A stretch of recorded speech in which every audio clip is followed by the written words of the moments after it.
Tweet करके इस मामले पर कहा है कि जो मौजूदा सरकार है उसने इतनी नफरत पैदा की है कि आज वो नफरत जो है हमलों में बदल गई है। देखिए, जो कुछ भी हुआ वो बहुत दुखद है, निंदनीय है। समाजवादी पार्टी इस घटना की निंदा करती है। माननीय अरविंद केजरीवाल जी वो एक लोकप्रिय नेता हैं, कई बार के मुख्यमंत्री रहे हैं दिल्ली के। भारतीय जनता पार्टी जब हरा नहीं पाती तो वो दूसरे रास्ते तलाशती है, कैसे प्रत्यक्ष अप्रत्यक्ष रूप से सत्ता चलाई जाए वैसे रास्ते निकालती है। और अब जिस तरह की राजनीति, जिस स्तर की राजनीति भारतीय जनता पार्टी कर रही है वो हिंदुस्तान के इतिहास में कभी नहीं हुई। इसलिए आदरणीय अखिलेश यादव जी ने कहा कि सब जानते हैं कि इन सब घटनाओं के पीछे कौन है, किसकी नफरत की राजनीति है। समाजवादी पार्टी अरविंद केजरीवाल जी पे हमले की निंदा करती है, भारतीय जनता पार्टी से मांग भी करती है कि जो भी दोषी हैं उन पे सख्त कार्रवाई होनी चाहिए। सर, सहयोगियों को चेतावनी दी है।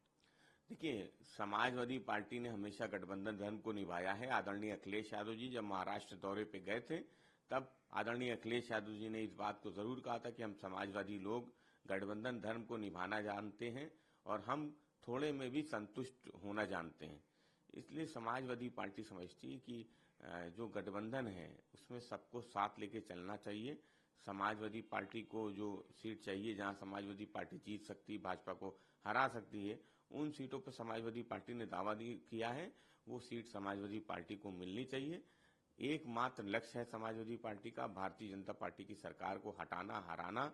महाराष्ट्र में सब मिल के भारतीय जनता पार्टी की सरकार को हराएंगे। ज्ञानवापी ASI सर्वेक्षण की याचिका को खारिज किया, कैसे देखते हैं? देखिए, इसमें दो पक्ष हैं, ना कोई हिंदू ना कोई मुसलमान। ये हिंदू और मुसलमान शब्द भारतीय जनता पार्टी के गड़े में है, जिससे नफरत और बंटवारा हो सके। समाजवादी पार्टी समझती है कि एक सिविल सूट है जिसमें दो पक्ष हैं, दो पक्षों के बीच में मुकदमा चल रहा है और माननीय न्यायालय पे इस देश का हिंदू, मुसलमान, सिख, ईसाई सबको भरोसा है। जो भी फैसला माननीय न्यायालय से आएगा वो सबको स्वीकार होगा। देश की गंगा जमनी तहजीब है, सब मिल के साथ रहे हैं और ये कोई राजनीति का विषय नहीं है। माननीय न्यायालय में कोई मामला गया है, विचाराधीन है, माननीय न्यायालय अपना फैसला सुनाएगा। अरविंद केजरीवाल कहते हैं कि ये अपने मतदाताओं को कह रहे हैं। देखिए, भारतीय जनता पार्टी ने केवल बिजली कम करने का काम नहीं किया, काटने का काम किया, महंगी करने का काम किया है। और ये जहां जहां भी भाजपा की सरकारें हैं बिजली महंगी है।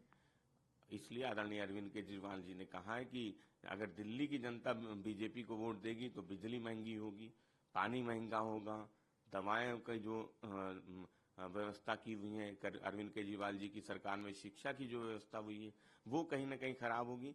इसलिए जनता समझदार है, जब भी चुनाव दिल्ली में होंगे वो इंडिया गठबंधन की सरकार को, विपक्ष की जो भी दल हैं उनको समर्थन करने का काम करेगी। समाजवादी पार्टी समझती कि कोई भी अब भाजपा को वोट देने नहीं जा रहा है। जनता भारतीय जनता पार्टी से परेशान है, हताश है उनके वादों से, इसलिए अब जनता का भरोसा भारतीय जनता पार्टी पर नहीं रहा है। तैयारियां हैं समाजवादी पार्टी और इंडिया गठबंधन की? देखिए, उपचुनाव को लेकर तैयारी समाजवादी पार्टी की बेहतर है। समाजवादी पार्टी ने अपने प्रभारी घोषित किए हैं। समाजवादी पार्टी के प्रभारी नेता कार्यकर्ता लगातार क्षेत्रों में काम कर रहे हैं। आदरणीय अखिलेश यादव जी भी करहल गए थे। तो समाजवादी पार्टी समझती है कि जनता का जो भरोसा है, पीडीए का जो भरोसा है वो समाजवादी पार्टी पे है और इस चुनाव में समाजवादी पार्टी बेहतर करने जा रही है। भारतीय जनता पार्टी का सुपड़ा पूरी तरह से साफ करने जा रही है।